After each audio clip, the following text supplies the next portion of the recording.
नमस्कार मंडळी, आज आम्ही आलो होतो निसर्ग मिसळ खायला आणि खरंच सांगते एवढी गर्दी असते इथे. आम्हाला अनेकदा गर्दी पाहून परत फिरावं लागलं आहे, कारण नंबर लावून लोक वाट बघत असतात. म्हणजे विचार करा किती लोकांना मिसळ आवडते.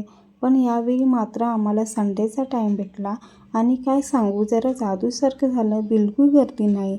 आम्ही बसलो, थोडेफारच लोक होते. इथे आलो की सगळ्यात पहिलं डोळ्यात भरतं ते म्हणजे सचिन तेंडुलकरचा फोटो. म्हणजे सचिनलाही इथे मिसळ आवडली आहे. मग आम्ही ऑर्डर केली मिसळपाव. मिसळ आली समोर. पाहताक्षणी वाटलं अरे वा, भारी दिसते, झणझणीत. थोडं बटर लावलेलं पाव, सोबत गाठी सेव, कांदा, लिंबू, सगळं एकदम कॉम्बिनेशन. मी स्वतः मिसळपावसोबत बटाटा वडा खायला फार आवडतो.